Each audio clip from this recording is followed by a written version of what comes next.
climate of attitudes around higher education are shifting and have shifted significantly. We're all in this together, whether you want to be an engineer, you want to be a nurse, you want to be a teacher, you want to be a lawyer, that we all need to work together collaboratively. And how can we do that smarter, not harder? You can't solve any problem solely with one discipline.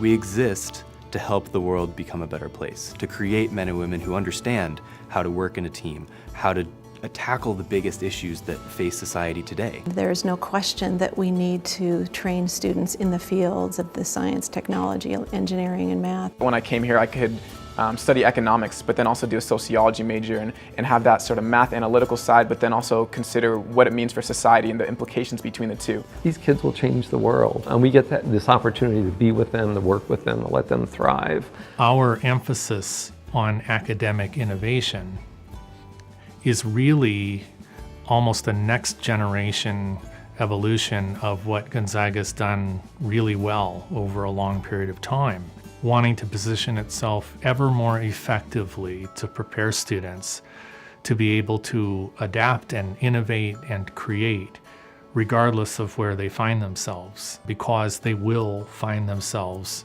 someplace different than they did when they started out.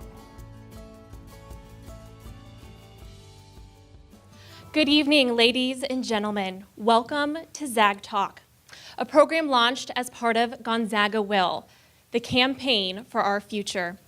As you know, today is our 4th annual Gonzaga Day, and we are celebrating academic innovation.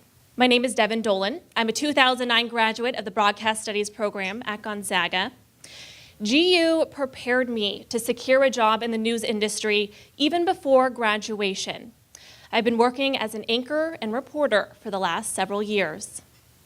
I am so honored to be here with all of you tonight as we premiere our first ever ZAGTalk.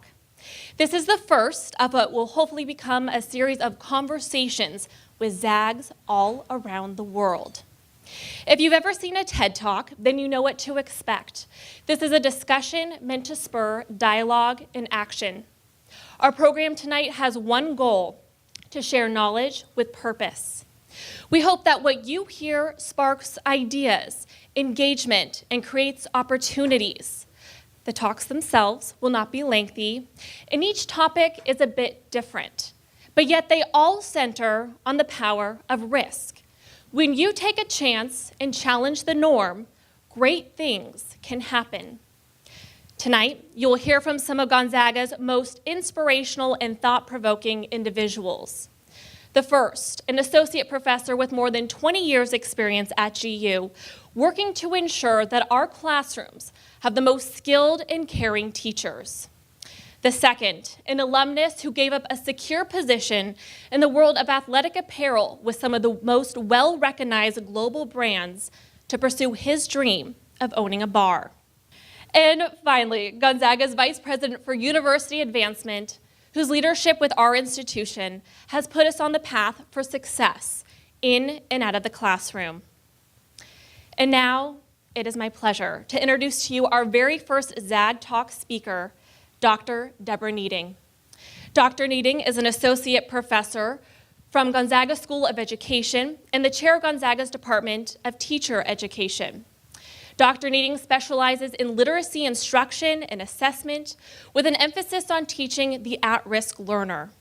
She has 40 years teaching experience, ranging from elementary school to college graduate in both rural and inner city schools in the United States, as well as village schools in Africa.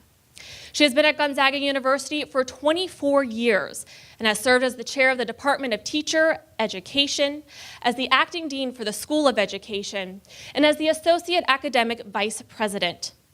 Dr. Needing completed her PhD from the University of Missouri and served as a member of the national faculty and as a consultant for the National Urban Alliance at Columbia University.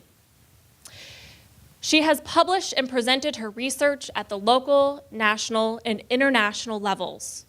Dr. Needing was an independent educational consultant in Canada, multiple states, and on the Navajo Reservation in Arizona and in New Mexico.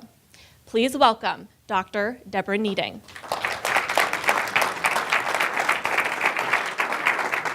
Thank you.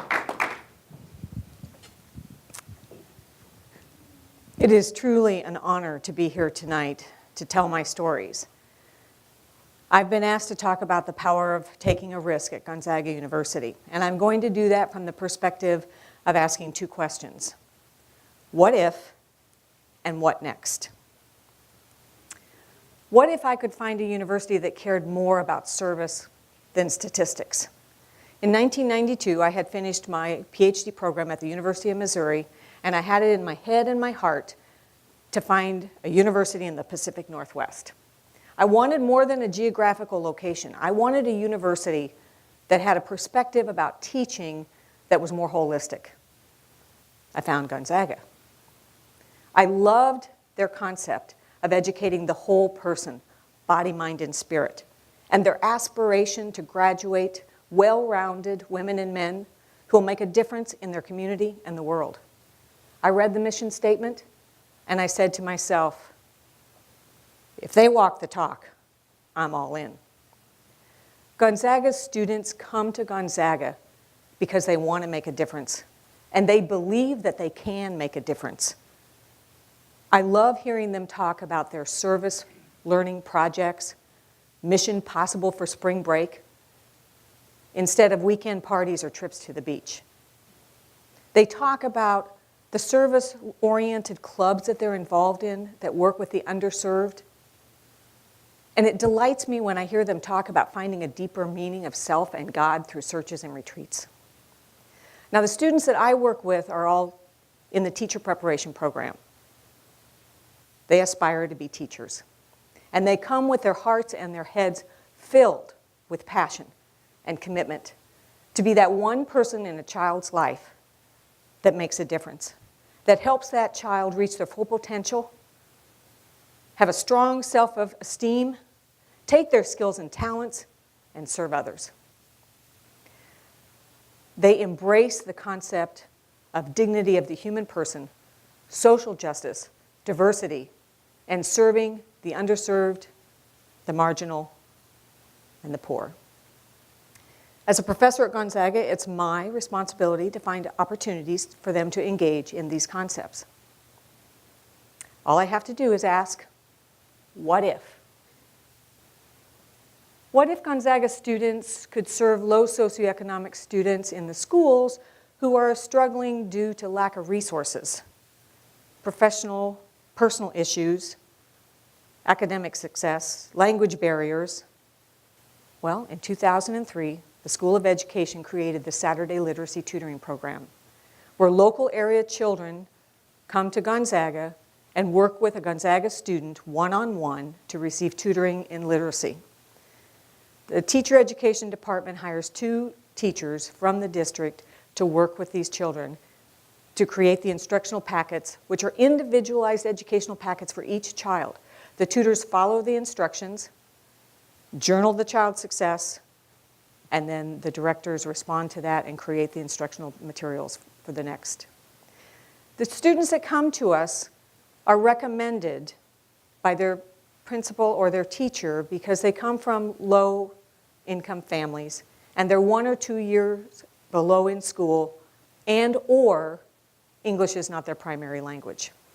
They come on Saturdays from 10 to 12 and they receive the tutoring service. At the end of the semester, we have a celebration to honor their published works. We invite the families, we have a party, and we celebrate the authors. Afterwards, the children are able to select 2 books that they can take home to be their very own. One Saturday, not too long ago, we had a refugee family that came with 5 children. And when I knelt down to talk to the youngest child, he whispered in my ear, "Is there food?" Something as simple to you and me as a snack is so significant to a child to be prepared to learn. We know from research that if first-hour needs, basic needs, are not met, that learning is critically impaired. Thanks to the Gonzaga Honor Society, Kappa Delta Pi, Educational Honor Society, we are able to provide snacks for the children every Saturday through their fundraising.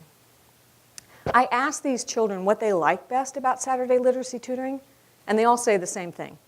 They love their amazing tutors who make them smart in school. We make sure that they tour the campus, they feel good about themselves, we have trusting relationships that have been built, and a vision for the future. They are Zags, we call them Zags, and they're proud to be Zags. And they know that one day they can go to college. These children improve in their literacy skills, but that carries over into other subjects. I had a very grateful father come up to me one Saturday and say, "My son is at grade level in all subjects for the first time in his life. Thank you." I want to show you what this looks like.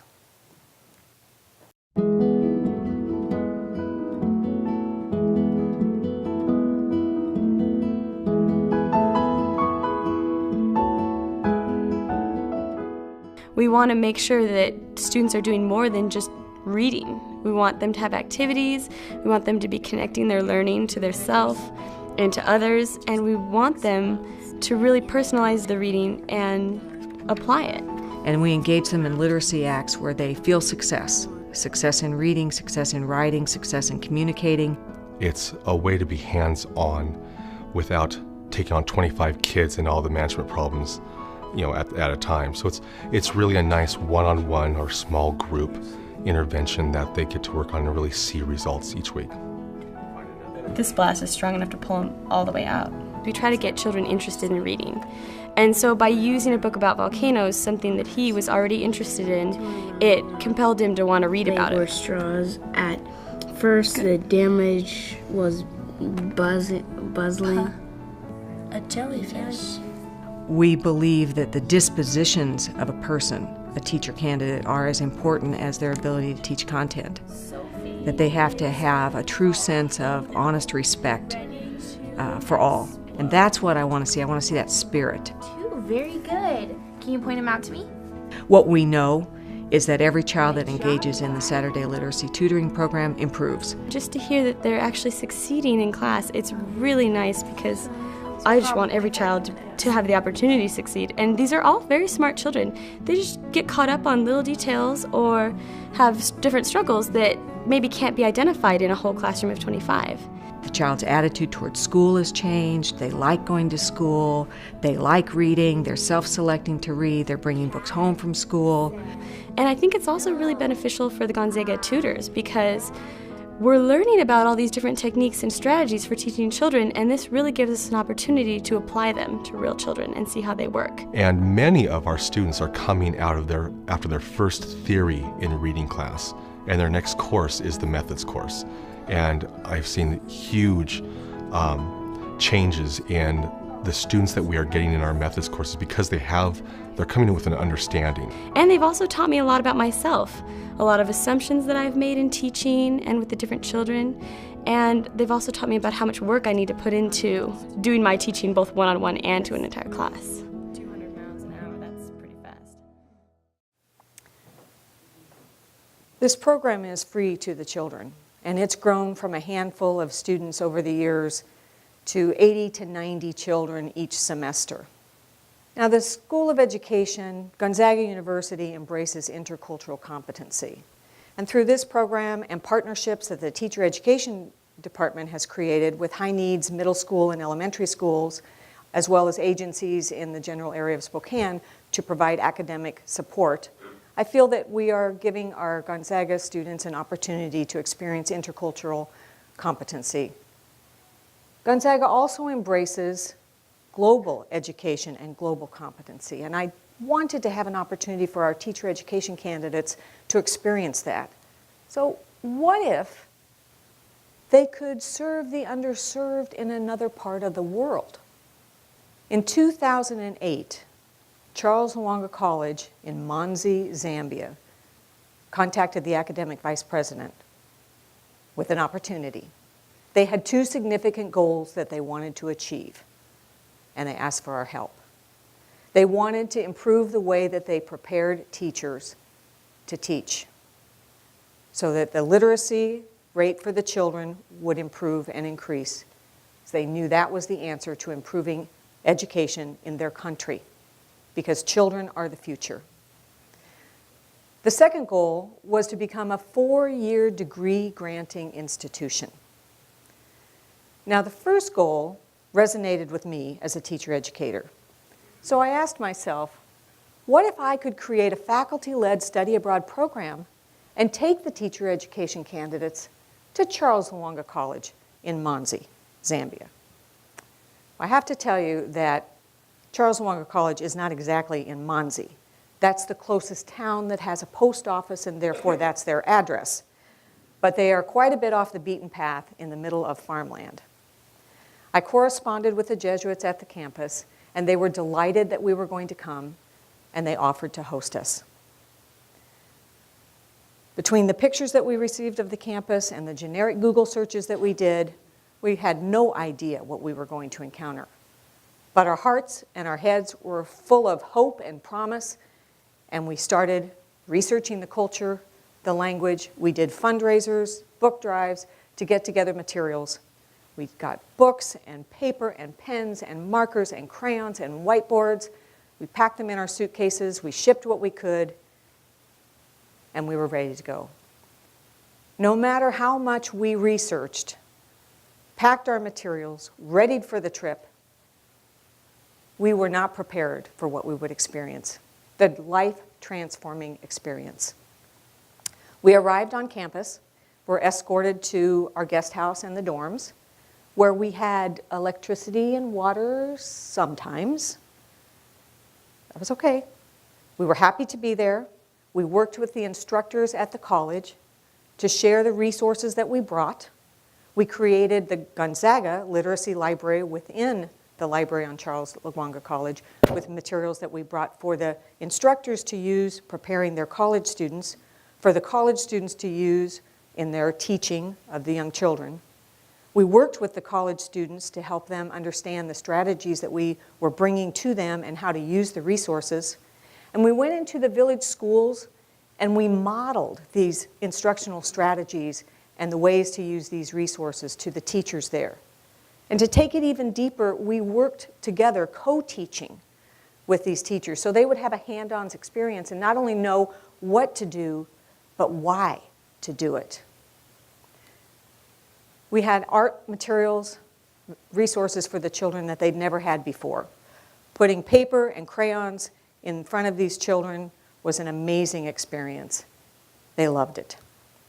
We created an after-school literacy tutoring program fashioned exactly after our Saturday literacy tutoring program at Gonzaga. We worked with the tutors to help them understand those instructional strategies, how to use those resources and materials. We were ready. All we needed were kids. 250 children from the villages came to campus that day with their teachers. They were excited. Their enthusiasm was overwhelming. But we were ready. The college students were prepared to tutor these young children inside the assembly hall, outside under the trees. They were all over the campus. While the tutoring was taking place, my students and I went around, offered support, gave more materials, encouraged them, laughed, smiled, delighted in their successes. And after we were through that first day, the children came back to campus and they asked, "Can I have that book again? Can I have some paper and pencil to practice what my tutor taught me?" It's amazing, the experience that we had. In fact, one of my students said to me, "You know, Deborah, I thought we were going to go to Charles Lwanga College. We were going to transform teaching and learning, and it was going to be great." But he said, I was the one that was transformed. He said to me, "I couldn't believe how happy and excited and eager those children were. They were delighted that they got to go to school." He said they didn't look at what they didn't have. They didn't look at the fact that they only get to go to school 3 hours a day because there are too many children, not enough teachers, and not enough building space. They didn't look at the fact that there were 50 or 60 kids in the classroom and they didn't have a place to sit most of the time, or that there were no books or bookcases or chalkboards or chalk or paper or pens or pencils or playground equipment.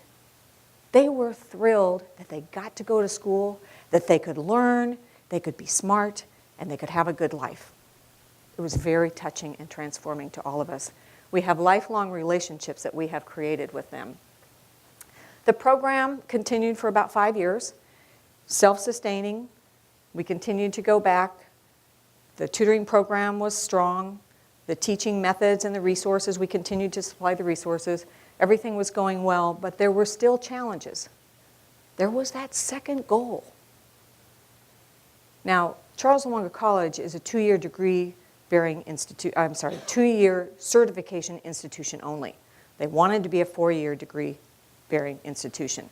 The only one around that could do that was the University of Zambia in Lusaka, which was the big major city many, many, many miles away.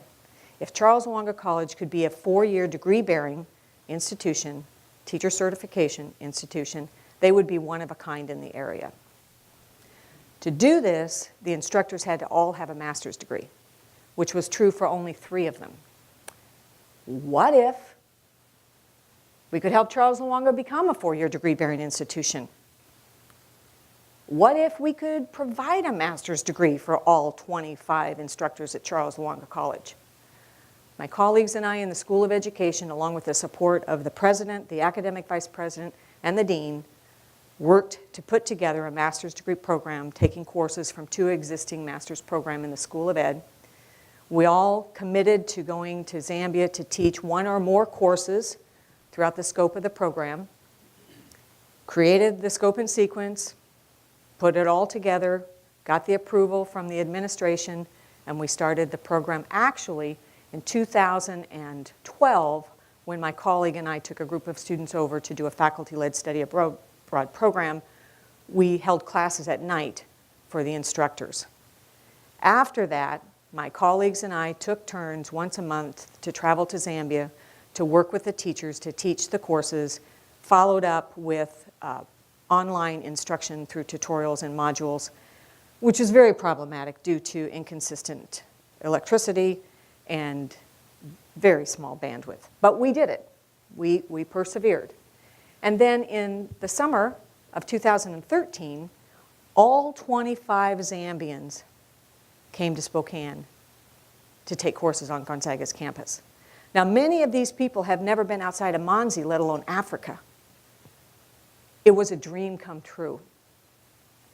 And when they were here, they said to me, Kennedy Apartments is 5-star accommodation. Dining in the Bark is fine dining. And the fact that they could get on the bus right outside of Kennedy Apartments, straight shot to Walmart and back, they were in heaven. But we worked hard. We worked hard the entire time that they were here. I'll show you.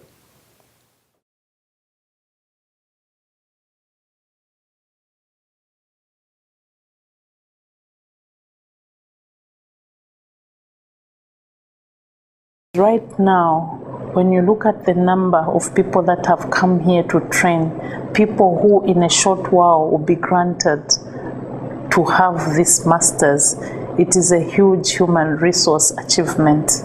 25 at a go. It is really great, and the government itself, they know about this. It has been communicated, everyone is aware, and everyone is just saying, it's a miracle. There's a miracle at Charles Luanga. There's a miracle at Gonzaga. It is very exciting.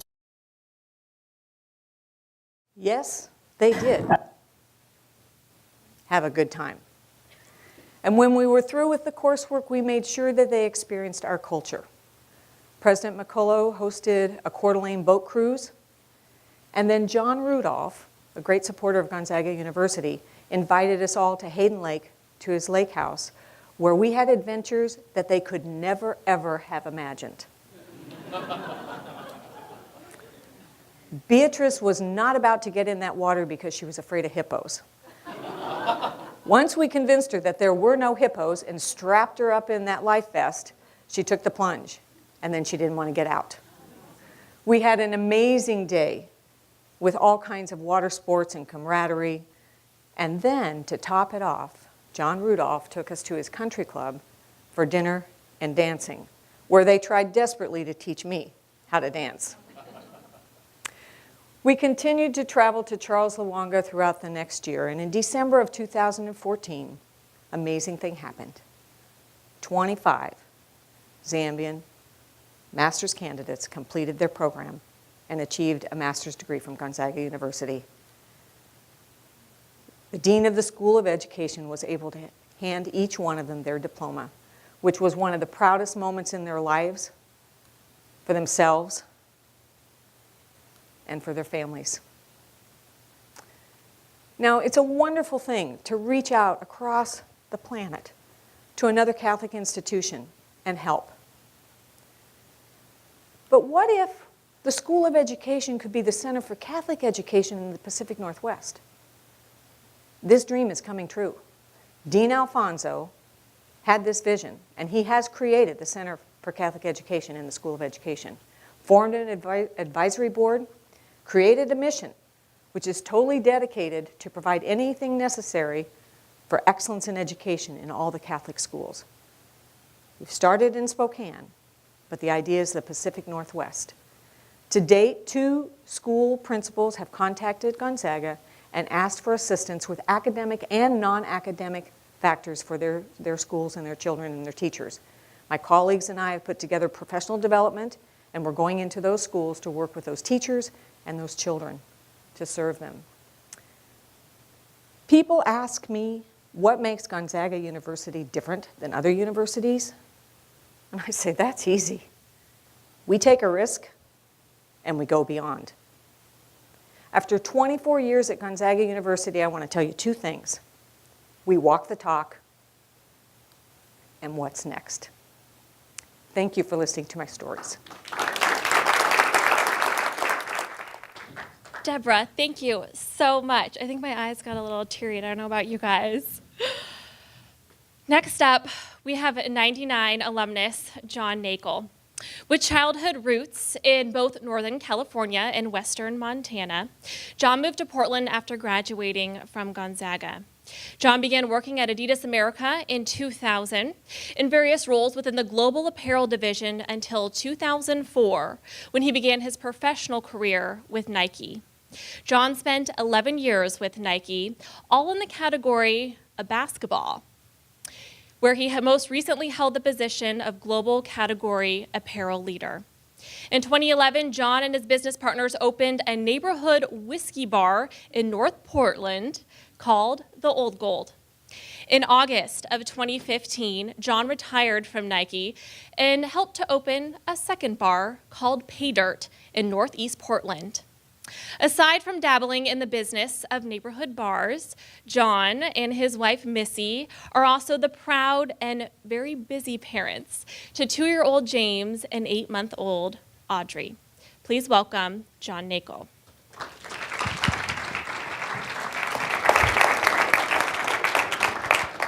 Thank you guys very much. All right, let's get a little weird, right? You went from a true academic, someone who's changing the world, literally, to a guy who owns a bar. I'm sorry. All right?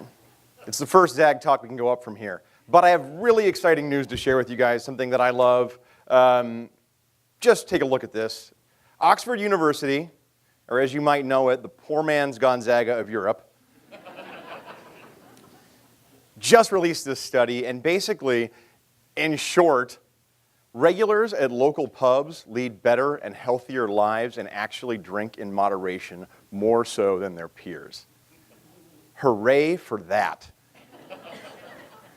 It's wonderful for business. It's wonderful for all of you. If you learn nothing today, I just encourage you leave here and become a local at your neighborhood bar. It is actually good for your health. So even in my little bars in North Portland, Northeast Portland, we are maybe changing communities, maybe changing the world, one beer, one whiskey at a time.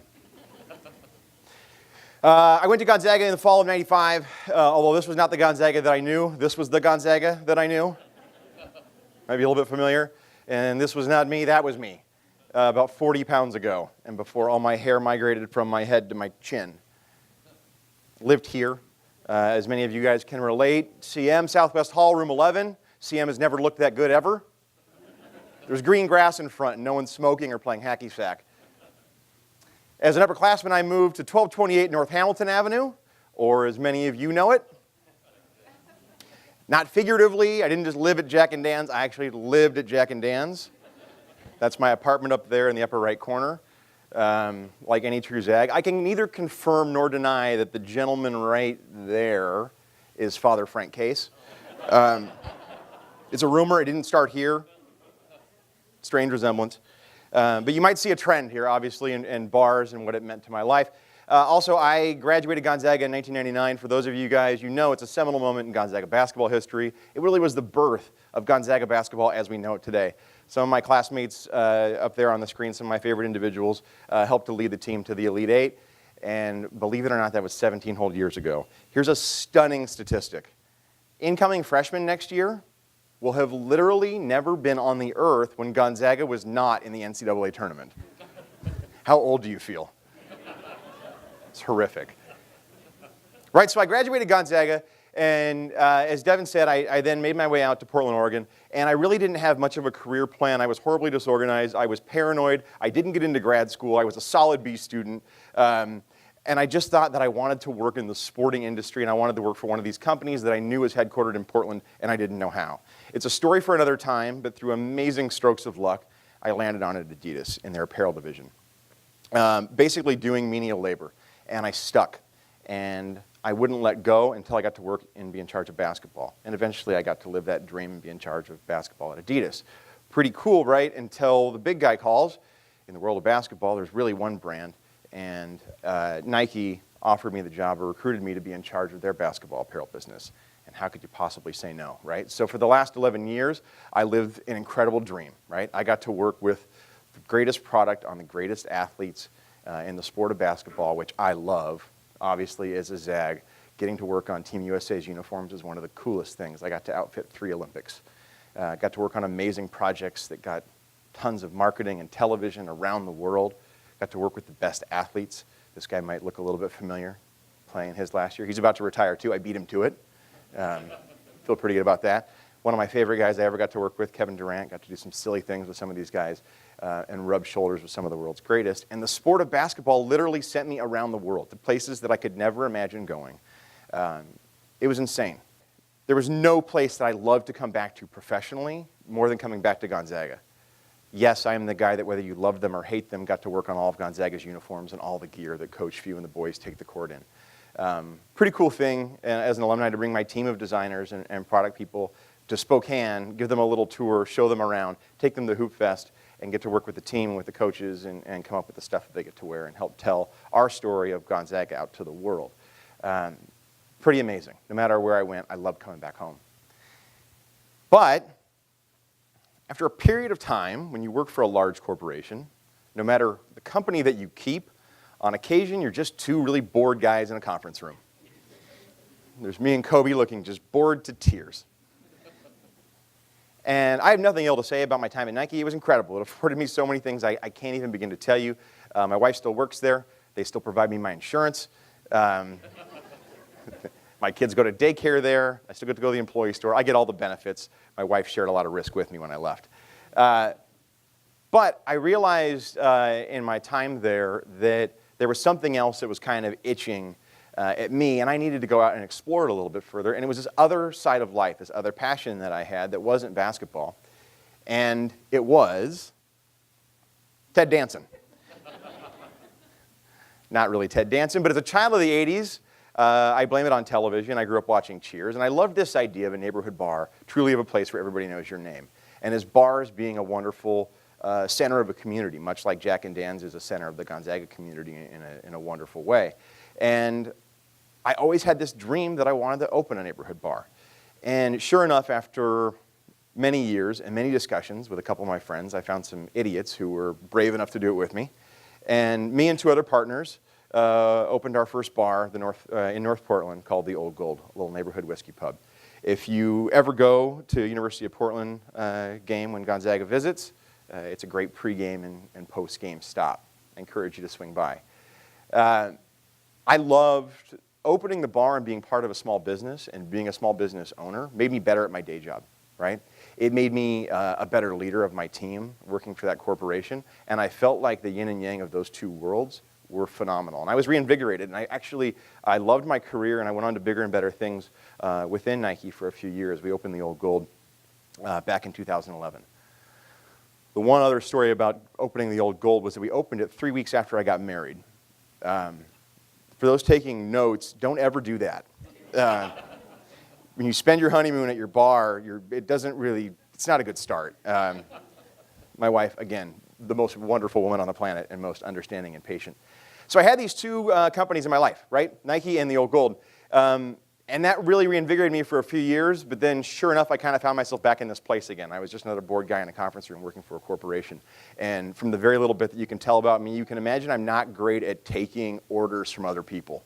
I just ultimately realized that my passion was very much more on the other side of life, in being a small business owner and being an entrepreneur. And all the wonderful things that Nike afforded me put me in that position to be able to take a bigger risk, retire, which is a strange word to use at age 37, and open our second bar. This is a picture of Pay Dirt, which is our newest baby. It is the very shiny new younger sister to the Old Gold. And so there my two corporations became these two little whiskey bars, the Old Gold and Pay Dirt, right? And a lot of times when I went through this process, when people don't actually know kind of some of the timeline of my story, the second they hear, I'm kind of known as the guy that quit a dream job or walked away from a wonderful career at an amazing corporation making basketball clothes. I literally in my career, I think I figured out I was responsible for creating or selling roughly $6 billion in polyester. It's a really weird legacy, right? But when people hear that story and they hear that I walked away from it, a lot of people say, man, what incredible risk that you took. What a gamble that you did to go and do that just to pursue a dream. And when I think of risk takers and gamblers, I think of these two handsome men right here, right? The original. Is there anybody in the world more masculine, Evel Knievel right there? That chest hair is so amazing. Or the gambler, Kenny Rogers, right? I don't relate to these guys because these guys seem like superheroes to me, and I'm certainly not. I'm just some guy that wanted to open a bar. And in fact, I'm massively risk averse. I consider myself that. I'm not a risk taker at all. Ever since I was a kid, I hate trying new things unless I know I'm going to be good at them. My mom had to talk me into going skiing. My mom had to talk me into going and playing basketball, bribing me with toys. I never liked to do new things. I didn't like to go outside of my comfort zone, right? And I thought about this video I'm about to show you, and I can relate. I can't relate to these guys, but I can relate to this little 10-year-old girl. So inside, I am probably a little 10-year-old kid, maybe a 10-year-old girl.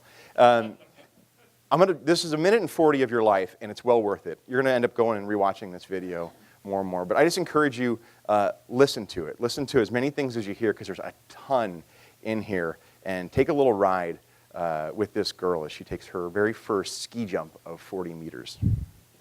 I'll be fine. Have fun. I'll do it. Well,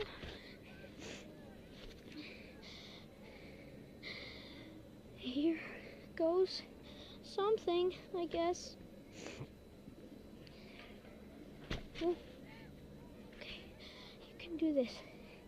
I'm gonna jump. You got it. Whoa, my ski's slipping off. Just remember, never snowplow, okay? No snow plows. Just keep it straight and you'll be fine. Okay. Do the same thing you do on the 20. Straight. Do you go faster on the in run? A little bit. A little bit? Yeah. Is it any steeper, do you think? Not much? Same steepness, it's just longer. Well, just longer. Just longer. Just a bigger 20, that's all. Yep. Have it's fun. A bigger 20. Go ahead. You got this. I got it.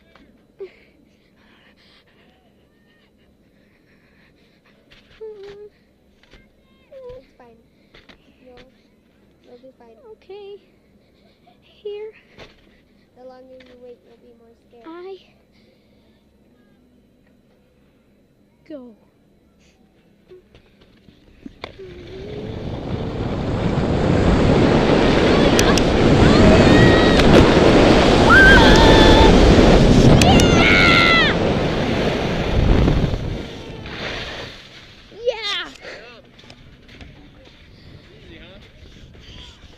the suspense at the top at the first time freaks you out. That's the only thing. It's so fun. Huh? 60 seems like nothing now. Whoa!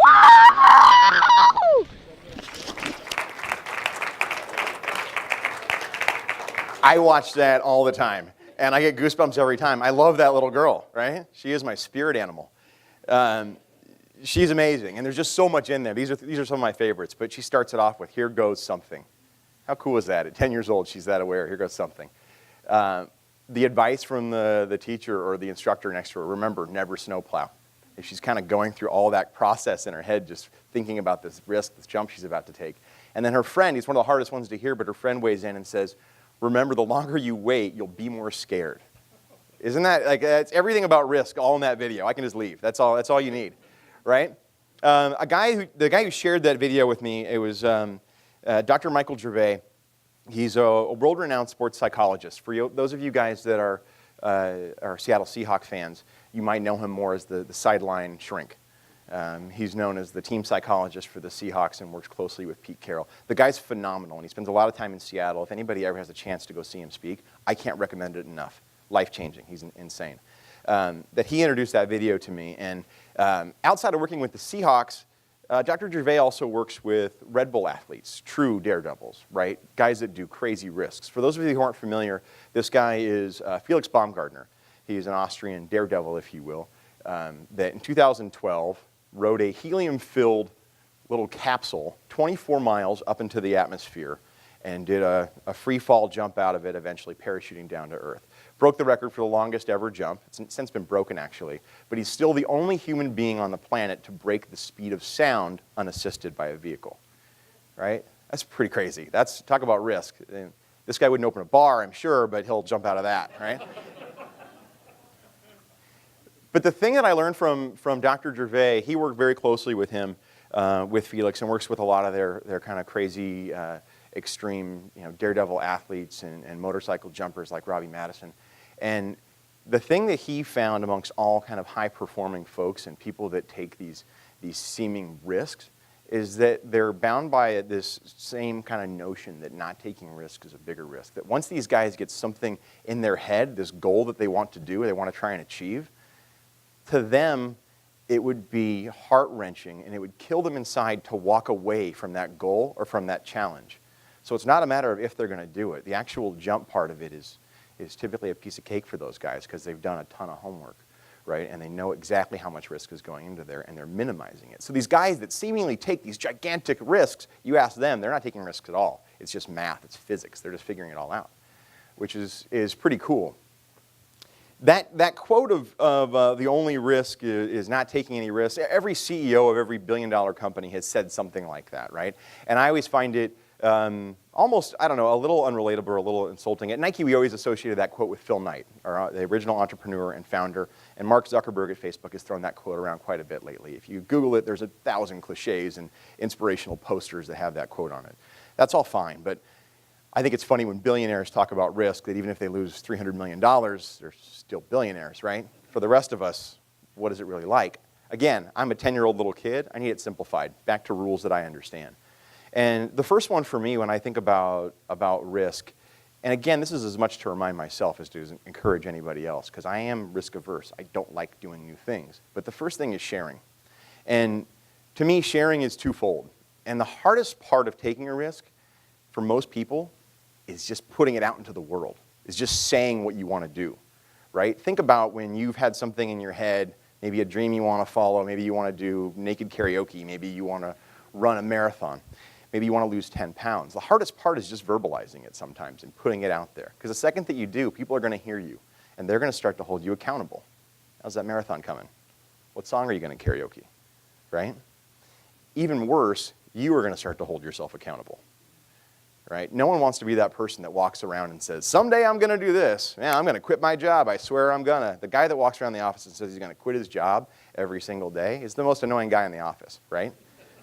But once you share, not only do people start to hold you accountable, it's shocking how many people can help you, and how many people want to help you, right? They want to encourage you. They want to join you. That sounds fun. I'm in. Let's do this together.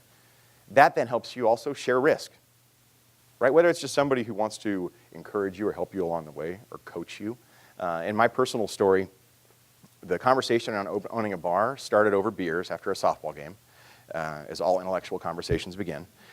And somebody said, what would you want to do if you didn't do your current job? And I said, oh, I've always wanted to open a bar. The next day, I get a text from one of my friends who was at the bar that night, and he didn't say anything. He was too embarrassed to speak up. And he said, hey, that idea of opening a bar, were you serious? Absolutely. I've always wanted to do it too. I never wanted to say it out loud. I thought people would laugh at me. He was a writer.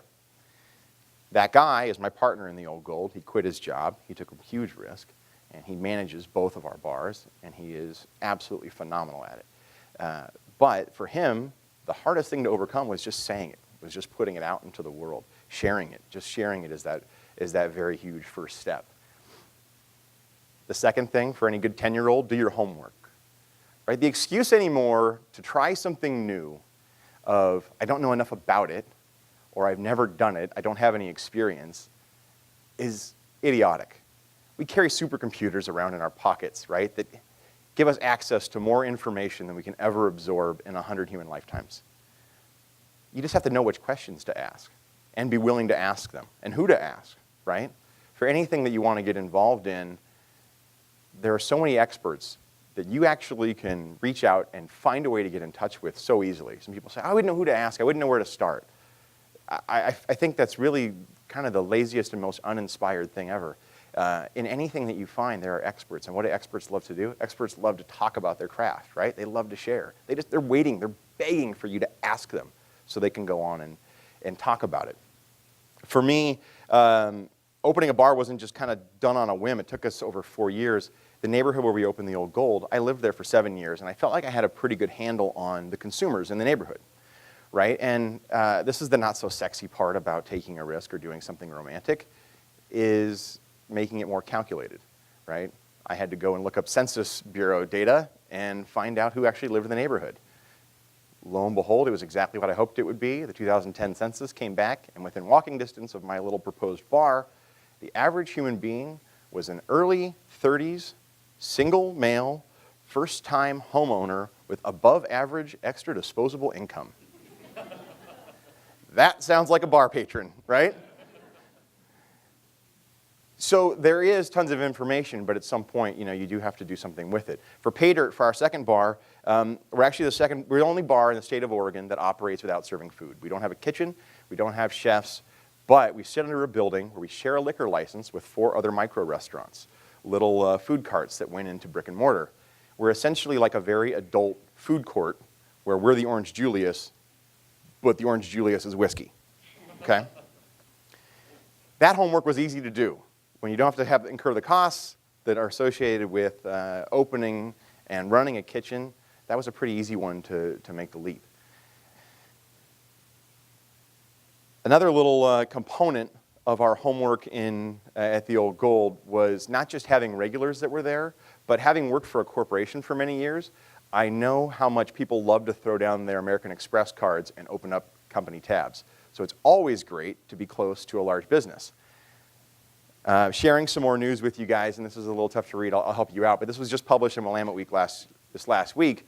Everything you need to know about the Portland shoe industry. We are kind of the mecca of the athletic shoe industry, and I'll bring it up there when they brought up Adidas, my former employer. German shoe giant Adidas has 1,200 employees in its North Portland Uberplex near Old Gold Whiskey Bar. I love that for a lot of reasons, but I love especially that I used to work for Adidas, and the way that they geographically located is to describe it next to my bar. We actually are, they are great happy hour patrons. We love having them there, and yes, they keep us afloat. They probably help pay the rent. They probably pay the rent before the first week of the year just by putting down that corporate card. So yeah, a little bit of homework goes into it, and as they say, location, location, location. The last piece of the puzzle is, for me, it's the most fun part, right? When you've shared it, when you've got it out into the world, when you've got it out into the ether, and you know you're going to do it, and the idea of walking away is more painful than the idea of actually doing it, and you've done your homework. And I like to say, as part of the homework and the calculating part of it, you're essentially just shortening the distance of that jump that you have to make, right? And that no matter how short that jump is, no matter how small it is, the tiniest little risk, the tiniest little bit that you get outside of your comfort zone We know that's good for us, right? Exercising muscles that haven't been exercised, that's good for us. Brushing your teeth with your left hand, that's good for us. Talking to a stranger, it's great for us. Becoming a regular at a neighborhood bar, it's phenomenal for us. Science, can't argue with it, right? So the one thing I'll encourage everybody here to do, you've got a lot of year left, right? We're very early on in 2016. Take a little mental note, and once a month, commit yourself to taking a jump.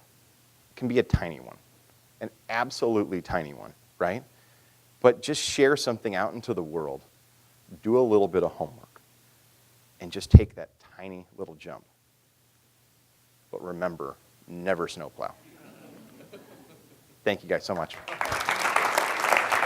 Thank you, John. Ladies and gentlemen, it is now my privilege to introduce to you Gonzaga University's Vice President for University Advancement, Joe Poss.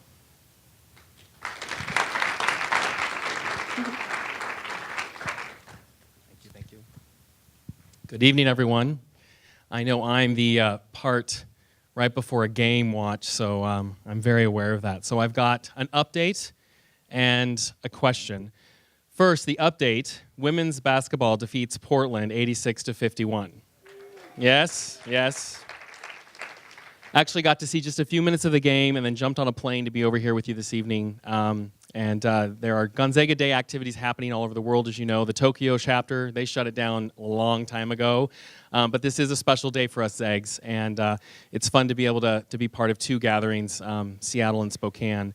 I extend a greeting also from Dr. McCullough, who wanted to be here with us this evening. He's actually back in Spokane, caught up in some of the activities there, but I know he's here with us in spirit. Which takes me to the second part. I've got a question for you all. Just by the sound of applause, this is new for us, this ZAGTalk. This is brand new. This was an experiment this evening, bit of a risk.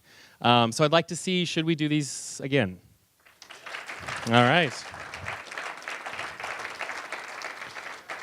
That's very helpful, thank you. And I would like to extend some gratitude. We've got some wonderful individuals that have helped make this all possible.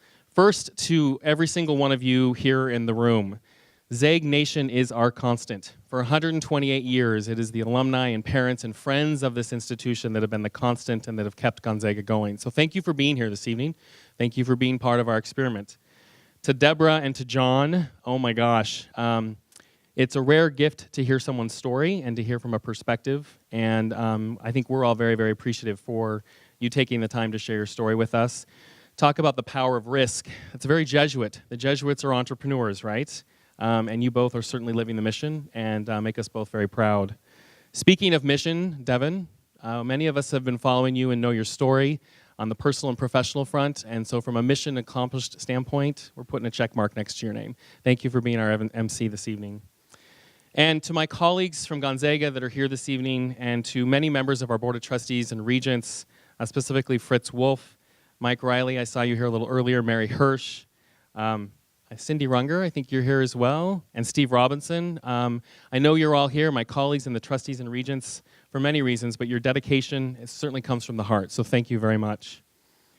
This is indeed a special evening for us, obviously for the gathering that we're having here this evening and the game watch a little bit later, but it also recognizes the evening that we're launching the academic innovation component of the Campaign for Our Future.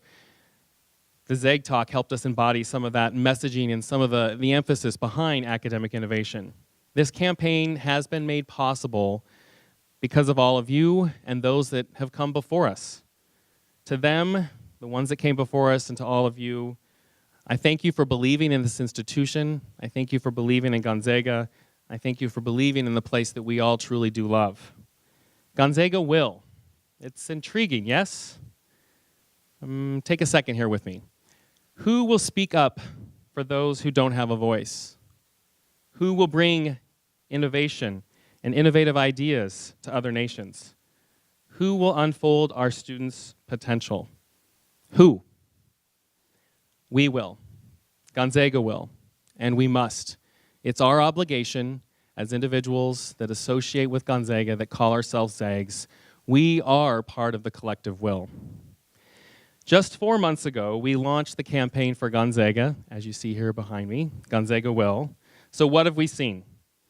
Unprecedented support $183 million committed toward our $250 million goal from nearly 27,500 individuals. That is a historic number for Gonzaga University. Let's take a minute just to celebrate that, shall we? How about some applause? We have a little bit more to celebrate here this evening, which is what I'm proud to be able to share. And I just would ask you to allow, and for a minute, to let me share with you and highlight a little bit about a family. This family completely embodies the power of risk. For nearly 4 decades, the couple I'm speaking about and their children have been helping GU take strategic risks.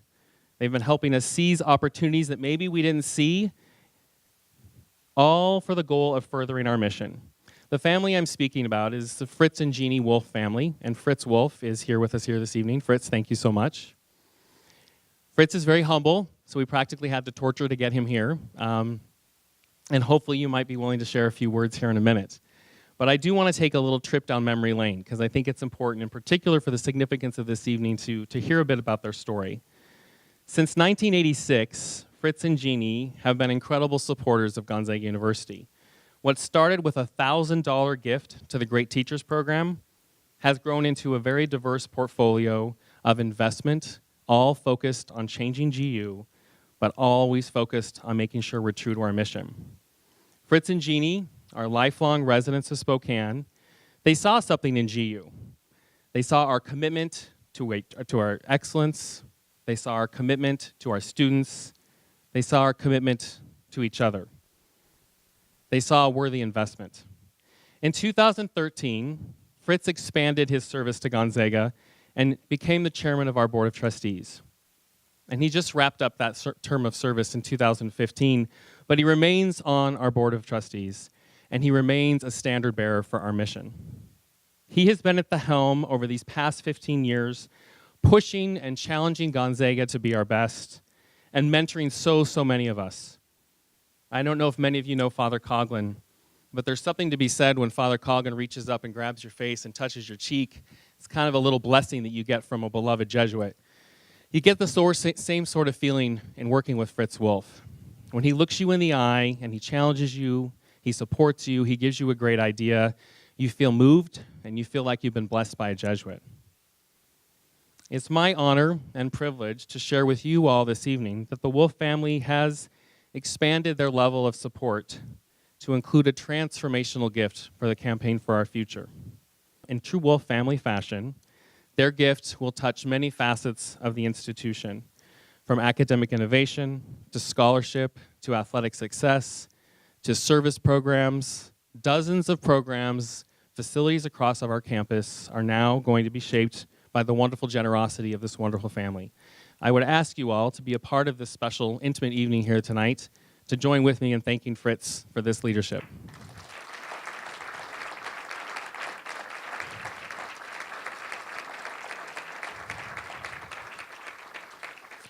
You'll notice I did not make a mention of a gift amount, because I think this is also in the spirit of Fritz and Jeannie. It's not about the amount, it's about what we're getting done, and it's about what we're doing. So there will be no mention about amount, but I can tell you it is transformational. Fritz, I was wondering if you'd be comfortable sharing a few words with us here. Thank you.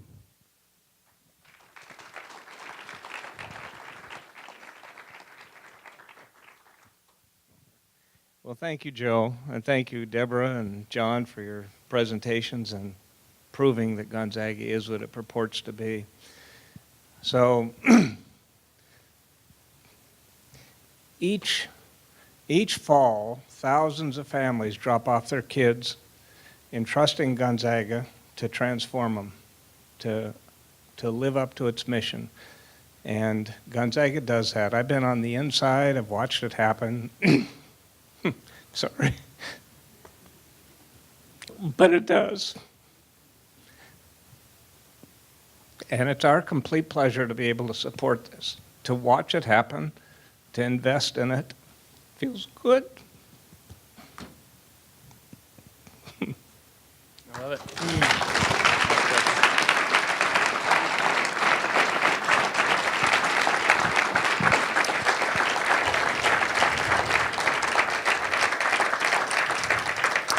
Thank you, Fritz. And what I didn't mention is, although we're sharing this news tonight, we're starting to spread the news tonight as well. And over the next couple of months, I would encourage you all to take a chance to read the incredible story of this wonderful family, but also the story of many, many, many other families that are shaping the institution that we love. In fact, I've got a little bit of an update for you. Together with the Wolf Gift and many other families, as I've mentioned, I'm pleased to share with you all this evening, and you're the first to hear this as we spread the news across Zag Nation, that our total, as of just back in October, was $183 million raised, but as of this evening, it's $207 million raised.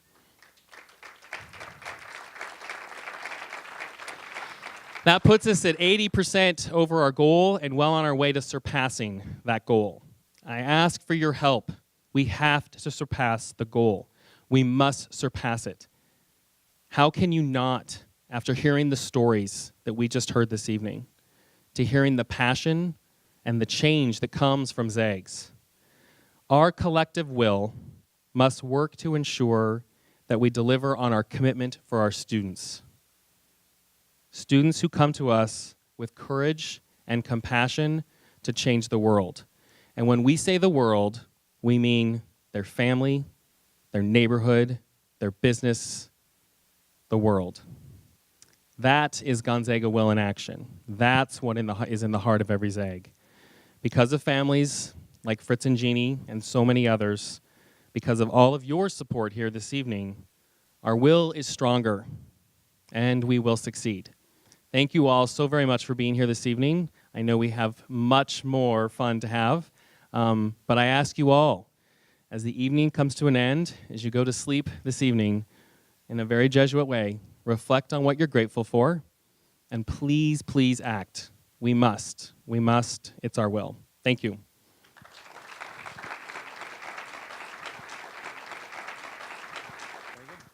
Thank you. Thank you all so much for being here with us tonight. It truly is such a great time to be a Zag. As an alumna, I'm excited for everything Gonzaga has done and will continue to do for future generations of Zags. Hearing firsthand from leaders like Dr. Deborah Needing and John makes me proud to be part of such an inspirational and game-changing institution. Gonzaga will do amazing things for its students and for the world. Thank you all for joining us. We hope you enjoyed hearing from our speakers and that what was shared spurs ideas and further dialogue. Our speakers will be available to stay and answer any questions you may have.